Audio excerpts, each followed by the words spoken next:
Assalamualaikum warahmatullahi wabarakatuh. Selamat pagi, salam sejahtera untuk kita semua. Perkenalkan, nama saya Revi Fauzi Putramina SMH. Saya adalah salah satu staf pengajar atau dosen di Fakultas Hukum Universitas Medan Area di bidang hukum perdata. Salah satu mata kuliah yang saya ampu adalah mata kuliah hukum acara perdata. Mata kuliah hukum acara perdata ini berbobot 3 SKS, dan mata kuliah hukum acara perdata ini diajarkan pada mahasiswa semester 5. Metode pembelajaran yang saya terapkan dalam pembelajaran ini menggunakan student center learning atau yang kita singkat dengan SCL. Adapun ruang lingkup mata kuliah hukum acara perdata ini adalah definisi hukum acara perdata, asas-asas hukum acara perdata, sejarah hukum acara perdata, mempelajari tentang jenis-jenis dan model mengenai surat kuasa gugatan, serta mensimulasikan atau mempraktikkan tata cara berproses di pengadilan di lokal, dan membahas jenis-jenis putusan pengadilan serta bagaimana upaya hukum biasa maupun luar biasa. Dalam pembelajaran kuliah ini, saya mewajibkan kepada seluruh mahasiswa agar mempunyai buku referensi. Salah satunya adalah buku hukum acara perdata penulis M. Yahya Harahap, serta mahasiswa juga saya wajibkan untuk membawa kitab undang hukum acara perdata dan kitab undang hukum perdata, itu formil dan material.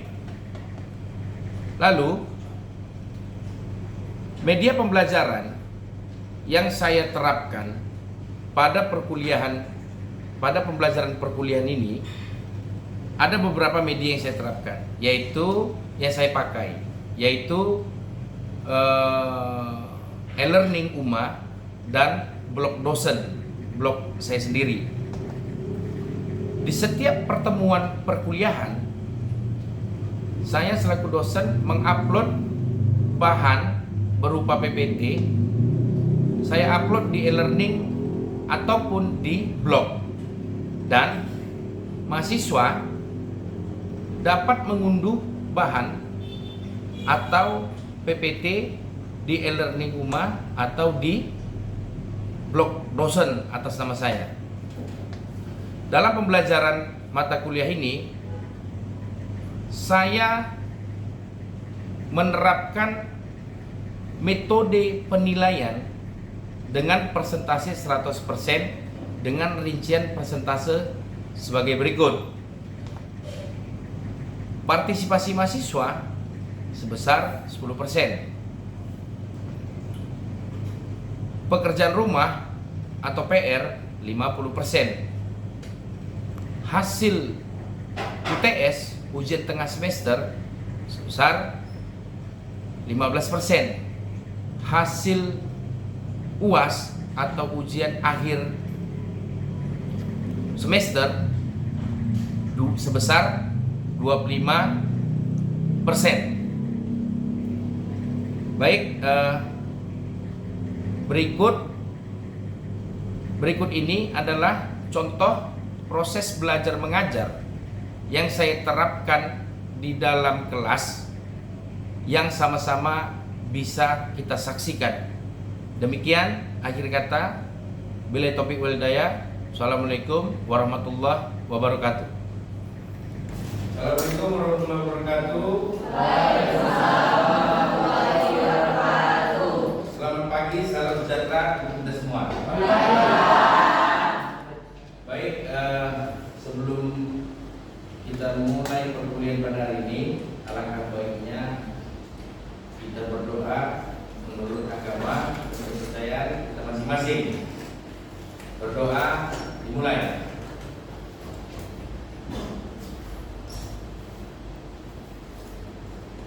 Doa selesai. Apa kabar hari semua? Itu yang paling penting dulu. Kabar dulu pertama ya. Perkenalkan, nama saya Revi Fauzi Putramina SHMH ya. Saya salah satu staf pengajar atau dosen di fakultas apa ini? Fakultas Hukum Universitas. Oke. Yang saya bawakan mata kuliah Hukum Acara Perdata. Ya. Sebelum kita memasuki sesi belajar, siapa yang udah tahu apa itu hukum acara perdata? Silakan dibilangkan. Belum ada yang tahu ya? Oke, kalau belum ada yang tahu biar saya antar ya.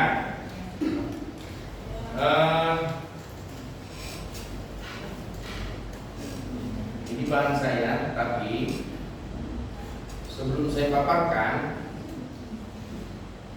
saya akan memaparkan RPS ya. Apa itu RPS? Dari tahu? Rencana pembelajaran semester. Oke, adik-adik, sebelum saya memaparkan materi hari ini, alangkah baiknya sama-sama kita memahami dan kalian harus mendengarkan RPS ya, rencana pembelajaran semester ya, untuk mata kuliah dari pertemuan 1 sampai ke 16. Oke ya. Yang pertama ini RPS. Yang pertama kita nantinya pertemuan pertama kita akan membahas definisi, sifat dan karakteristik hukum acara perdata Indonesia. Nampak itu ya? Nampak. Pertemuan kedua kita membahas tentang asas hukum acara perdata di Indonesia. Pertemuan ketiga kita nanti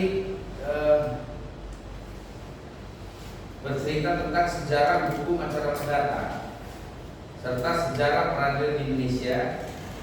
Yang keempat tentang pemberian surat kuasa.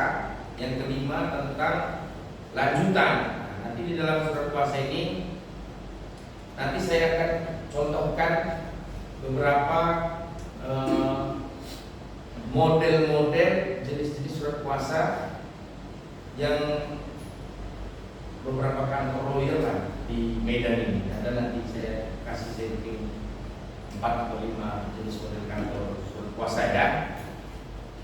Lalu pertemuan ke-6 kita membahas jenis-jenis gugatan.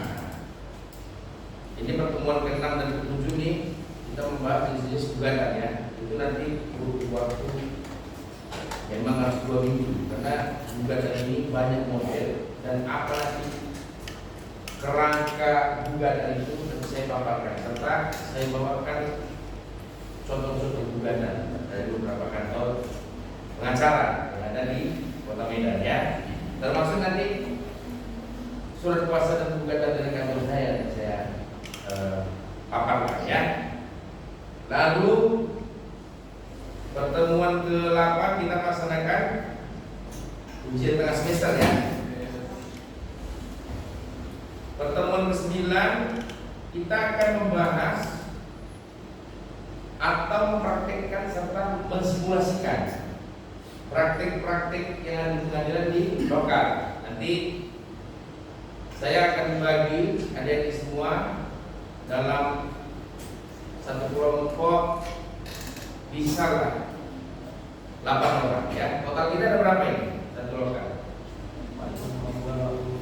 43. Mungkin saya bagi kelompok, satu kelompok bisa lah 8 orang ya. Itu pertemuan ke 8 dan 9 ya.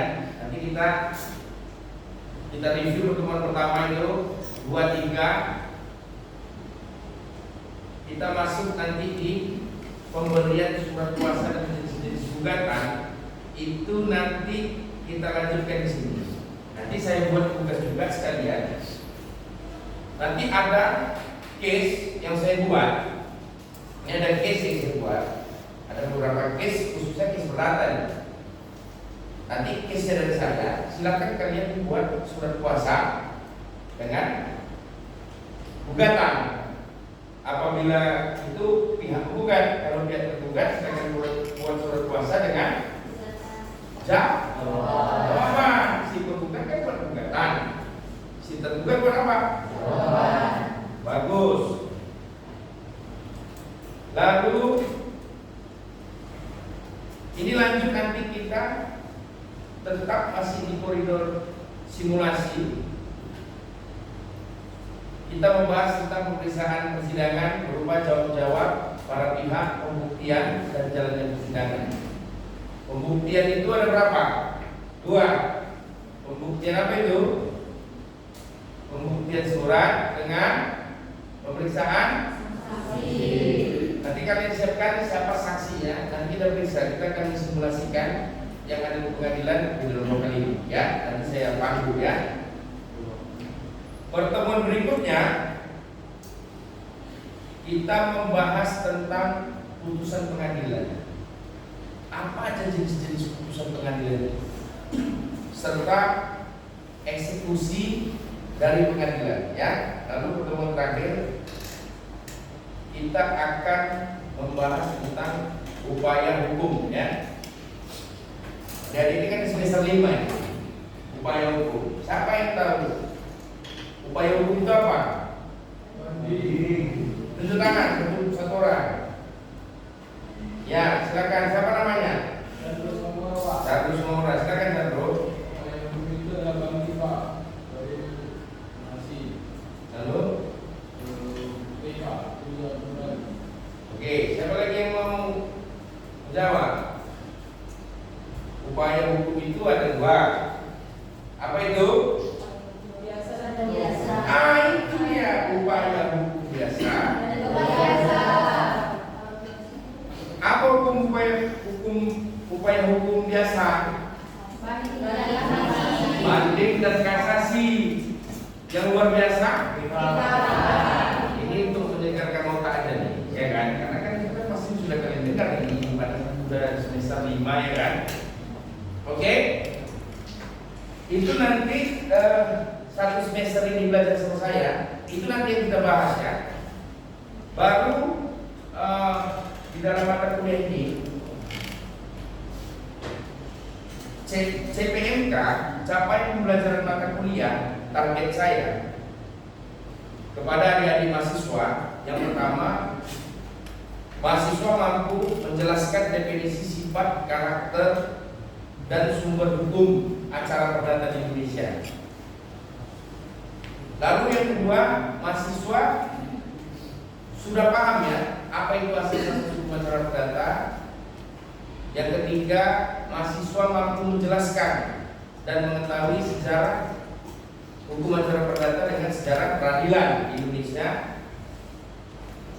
Yang keempat, mahasiswa mampu mendeskripsikan, mengetahui, dan memahami serta membuat surat kuasa dan gugatan ya, beserta jawaban, replik, duplik, dan kesimpulan ya, atau konklusi ya. Lalu CPNK berikutnya, mahasiswa sudah paham bagaimana praktek di dalam pengadilan ya. Nanti kan kita bakal ada simulasi di pertemuan pertama ke 8 ke 9 ya. Lalu mahasiswa juga mampu menyelesaikan dan memahami bagaimana cara penyelesaian sengketa terhadap satu perkara. Lalu mahasiswa harus memahami putusan-putusan pengadilan serta eksekusi putusan pengadilan. Ya, oke? Sudah paham semua? Jadi itulah target saya kepada kalian mahasiswa yang saya ajarkan. Semoga kalian bisa mengikutinya dan capaian pembelajaran ini tercapai, ya. Lalu nanti kita akan membuat kontrak mata kuliah, ya. Ini siapa komting di sini? Coba perkenalkan diri dulu. Silakan berdiri. Perkenalkan, nama saya namanya Firdaus. Ya. Nanti komting, tengok ini ya. Ini tengok di atas apa itu? Tunggu ya, saya cari dulu. Nih. Jadi di dalam satu semester ini nanti perwakilan komting ya, proses tinggi Merwal ya, Merwal sedang bentar ya.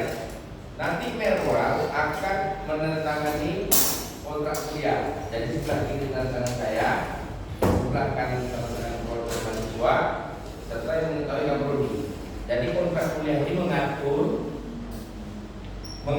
berupa ya nantilah capaian pembelajaran apa yang si dosen ini targetkan agar kalian memahami pembelajaran berat, ya. Baru metode pembelajaran yang saya terapkan metode student center learning. Apa itu student center learning? Ada yang pernah dengar?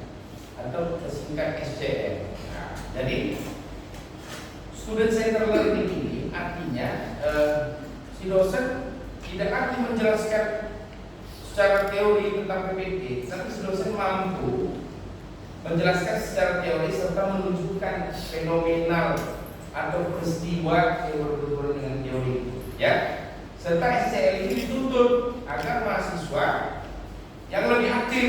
Jadi nanti belajar sama saya silakan aja macam diskusi, nggak apa-apa. Nanti di sela-sela saya mau menjelaskan, ada yang mau bertanya, angkat tangan. Pak, saya mau bertanya, ya. Itu metode SCL. Kalau metode dosen-dosen dulu kan berbeda, ya kan? Dia baca PPT sampai ada yang bilang apa itu? Satu buku sampai habis katanya, ya kan? Nah, itu model dulu. Sekarang ini kan metode pembelajaran kan berbeda-beda, ya. Jadi yang saya terapkan ini student center learning, ya. Artinya mahasiswa dituntut juga untuk reaktif, ya, menanyakan kepada dosen yang memaparkan, ya. Lalu tentang bobot penilaian. Nah, ini dia. Bobot penilaian atau evaluasi, ya. Jadi nanti tentang pemberian nilai yang saya lakukan, mungkin ada yang sudah ada sebagian dari yang tahu, mungkin belum, ya. Jadi nanti saya menilai mahasiswa selalu objektif orang per orang atau individu per individu dengan bobot persentase 100% dengan rincian sebagai berikut, ya. Nampak itu semua? Partisipasi berapa persen? 10%. Tugas 50%. UTS 15%. UAS 20%. Nah, jadi begini. Jadi kalau yang mau dapat nilai bagus, ikuti aturannya. Partisipasi ini kehadiran. Nah, itu kan 10% bobotnya. Jadi tugas, jadi kalau kalian dapat tugas dari dosen, jangan dulu, nggak boleh dulu, karena tugas ini bobotnya paling tinggi, 50%. UTS ini, hasil UTS ini itu 15, hasil UAS 20%, ya. Itu bobot penilaian. Yang mau foto silakan, atau nanti RPS-nya nanti saya upload di e-learning, ya, e-learning rumah, ya. Nggak usah di e-learning lah, di WA, Pak. Jangan di WA, nggak boleh.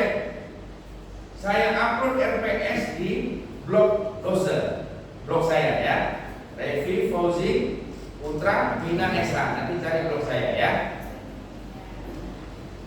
Kalau yang di e-learning, saya akan upload bahan ajar di e-learning ya. Jadi nanti setiap saya masuk pertemuan, silakan mahasiswa buka e-learning, download bahan saya. Oke, dapat dipahami? Selanjutnya, ini pelaksanaan mata kuliah ini kan dimulai dari jam 10 sampai jam 10.50 sampai jam 12.20 ya. Jadi artinya adalah toleransi waktu 10 menit yang terlambat lewat dari di atas 10 menit, saya rasa nggak bisa ditolerir lagi ya. Oke. Baru para mahasiswa ketika belajar tidak dibolehkan untuk merokok ya. Rokok lalu ribut berbicara itu tidak boleh ya. Ini semua nanti ditangani ya. Apabila saya terlambat dari 20 menit, ya udah nggak usah kuliah. Nah, jadi kontrak kuliah ini mengikat antara dosen dengan mahasiswa. Nah, nanti misalnya kalian bilang dosennya pun suka hati, bisa aja. Jadi kita buat aturan di sini. Apabila dosen tidak hadir setelah 20 menit dari jadwal kuliah, ya, tidak jadi kuliah. Oke? Nanti ini semua aturan-aturan. Ini dia. Apa itu? Dari kontrak kuliah ini, ya. Jadi kontrak kuliah ini itu nanti ditandatangani oleh komite serta saya dan Kaprodi. Siapa Kaprodi kalian? Pak Nanang Sitorus ya. Oke. Sudah dipahami semua? Sudah. Ada yang mau bertanya? Pas ya. Itu penjelasan mengenai RPS dari pertemuan 1 sampai 12. Oke, baik. Langsung saja saya mau masuk pertemuan berikutnya tentang pemberian surat kuasa ya. Jadi ini kita membahas ini apa itu surat kuasa. Nah, ya. Bagaimana contohnya? Jadi bahan saya ini silakan di-download di e-learning ya. Serta saya wajibkan adik-adik minggu kemarin bawa apa? Kawal perdata sama kita undang pembacaran perdata kan? Sudah dibawa? Oke, bagus. Itu buat saya senang. Oke? Udah di-download semua, Pak? Sudah ya? Di-download, ini perhatikan dulu. Oke, adik-adik, ini bahan pertemuan kuliah ya. Kita membahas tentang surat kuasa ya. Surat kuasa itu ada 2. Siapa yang tahu? Tunjuk tangan. Surat kuasa khusus dan surat kuasa umum. Oke. Kalau yang untuk penegak hukum atau pengacara ini surat kuasa khusus ya. Mengenai surat kuasa, dasar hukum mengenai surat kuasa itu tertera pada BW dari pasal 392 sampai 1819 BW ya, dan pasal 123 HIR ya. Jadi itu berbicara pasal-pasal itu berbicara mengenai surat kuasa, sifatnya secara cuma-cuma atau sukarela, jenisnya ada berapa, ada kuasa lisan, ada kuasa tulisan. Nanti kita bahas ya. Ini dasar hukumnya ya, 1792 sampai 1819 BW dan pasal 123 HIR ya. Lalu, apakah surat kuasa dengan surat perjanjian sama? Siapa yang bisa menjawab ini? Silakan tunjuk tangan.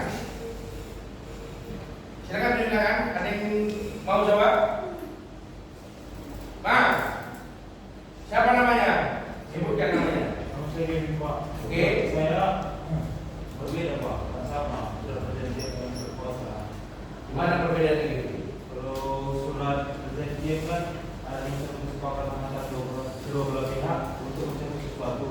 Ya. Dan kalau surat kuasa dia adanya penerima dan pemberi. Jadi penerima ini memberikan segala hak kewenangannya kepada penerima atau disebutkan advokat. Jadi diberikan hak seluruhnya kepada advokat tersebut. Oke. Bisa. Lalu ada yang mau jawab lagi? Ya, silakan sebutkan nama. Nama saya Andi. Menurut saya surat kuasa dan surat perjanjian itu beda, Pak. Ya, Kalau surat gimana bedanya? perjanjian itu antara pihak pertama dan pihak kedua itu membuat kesepakatan akan satu hal.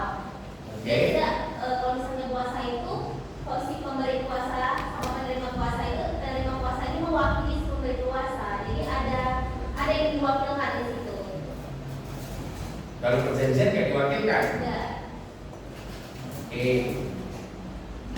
Ya, ada dua pendapat dari kawan-kawan kalian. Jadi ini dia sama-sama antara surat kuasa dengan surat perjanjian. Kalau kita berbicara surat perjanjian dengan surat kuasa, sama-sama ada hak dan kewajiban. Si advokat terima bayaran, tapi dia disuruh menjalani kuasanya. Oke. Di surat perjanjian jelas tuh ada hak dan kewajiban juga. Perbedaan di mana? Kita lihat dari definisi dulu ya. Kata yang subjektif, perjanjian adalah suatu peristiwa di mana seseorang berjanji kepada orang lain atau di mana dua orang itu saling berjanji untuk melaksanakan suatu hal. Ya. Lalu pengertian umum daripada surat kuasa, ini yang umum ya, pendapat umum, surat yang berisi penyerahan wewenang dari suatu pihak ke pihak lainnya yang diberikan kepercayaan karena pihak pemberi kuasa sedang tidak bisa melakukan sendiri. Oke? Perbedaan di mana? Sebentar, kita slide berikutnya.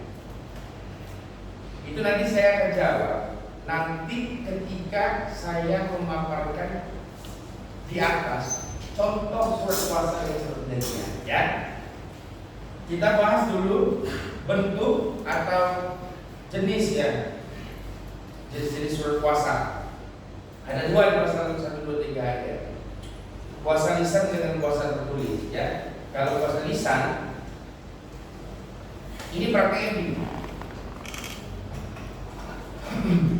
Di praktek nih. Saya kan sering dosen kan saya praktisi juga, saya seorang lawyer juga. Jadi kuasa lisan itu pernah nih, tapi perkara pidana ya, nih ya. Kemarin saya ada pendampingan di Polsek Poso. Jadi anaknya ketangkap narkoba dan anaknya ditahan karena anak kan yang mewakili ibunya itu untuk menegak surat kuasanya. Ibunya lagi di luar kota, oke? Kita praktekin tuh kuasa lisan tuh di depan para penyidik melalui by phone, yang penting penyidik dengar. Dan apa yang terjadi? Gak mau penyidiknya harus pakai surat kuasa tertulis. Pada akhirnya terjadi bersetegak antara si pengacara dengan si penyidik kepolisian itu. Itu praktek di kuasa lisan. Kuasa lisan itu gak laku di lingkup pidana, konon lagi di lingkup perdata. Kita lihat kuasa lisan di dalam perkara perdata itu tidak bisa dijalankan secara lisan. Itu hanya teori. Kenapa begitu? Kalau kita mau bersidang ke pengadilan, syaratnya itu surat kuasa harus dileges pihak pengadilan. Surat kuasa itu bahasanya. Jadi ya jelas kuasa lisan itu pada praktiknya tidak bisa dipakai, apalagi di ranah perdata. Dia tulis karena syarat persidangan itu harus meleges surat kuasa ya. Oke, jadi adik-adik, memang secara teori kuasa itu di dalam 123 HIR ada lisan dan tertulis. Tadi saya sudah cerita praktek. Di prakteknya itu kuasa lisan itu bisa, apalagi di itu perdata. Sebab apa? Para pengacara itu kalau mau sidang perdata di pengadilan, syaratnya itu harus meleges surat kuasa baru bisa bersidang. Surat kuasa itu kan pasti dia tertulis, bukan lisan, ya. Jadi kesimpulannya mengenai apakah surat perjanjian itu sama dengan surat kuasa atau berbeda. Oke. Kesimpulannya saya sampaikan, surat kuasa itu di dalam surat kuasa itu, ada 19 poin ya. Ini kalian ingat 19 poin. Yang pertama itu judulnya. Judul itu juga poin surat kuasa. Karena ada yang beda. Minggu depan mungkin saya bawakan contohnya. Ada surat kuasa, judulnya ada surat kuasa, ada juga surat kuasa khusus. Ada juga seperti itu. Ada yang menulis khusus itu surat kuasa khusus di kepala. Ada yang surat kuasa di tengahnya khusus. Berbeda ya. Jadi minggu depan kita bahas nanti apa maksudnya itu Pak?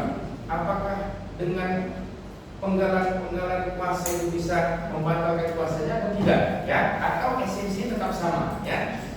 Jadi pada intinya surat perjanjian itu tidak ada hak retensi dan hak substitusi. Itu aja. Masalah hak dan kewajiban itu semua ada dalam surat perjanjian, dalam surat kuasa. Tapi dalam perjanjian tidak ada hak substitusi dan hak retensi. Ya.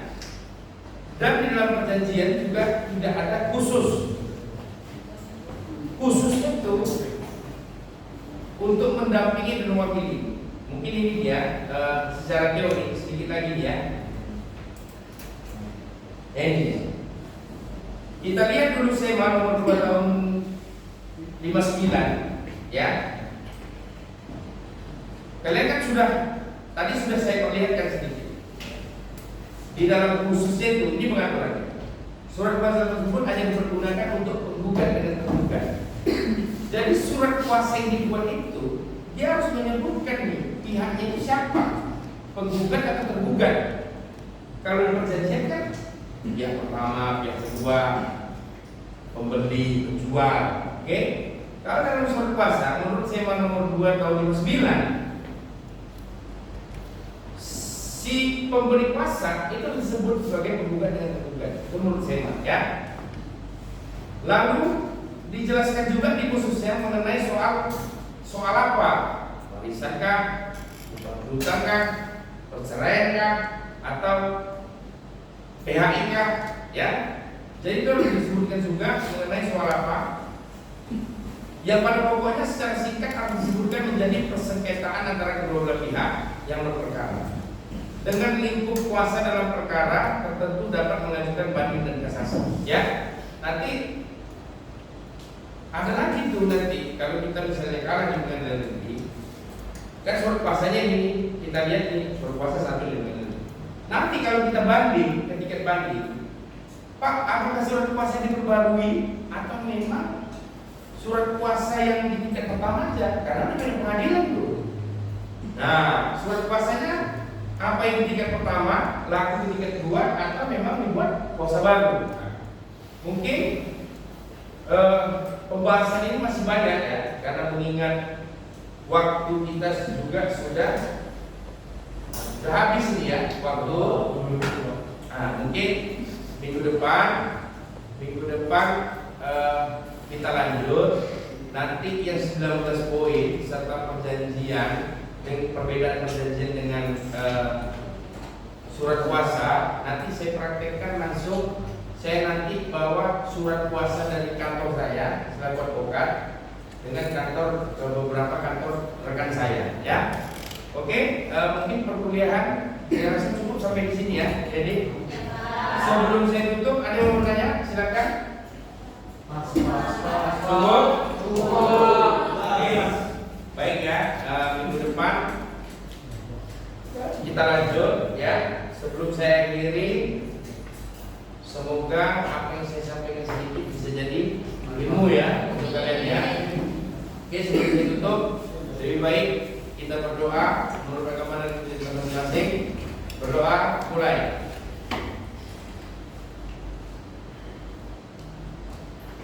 Berdoa selesai. Oke, demikian perkuliahan pada hari ini. Akhir kata saya ucapkan oleh Tuhan Daya. Assalamualaikum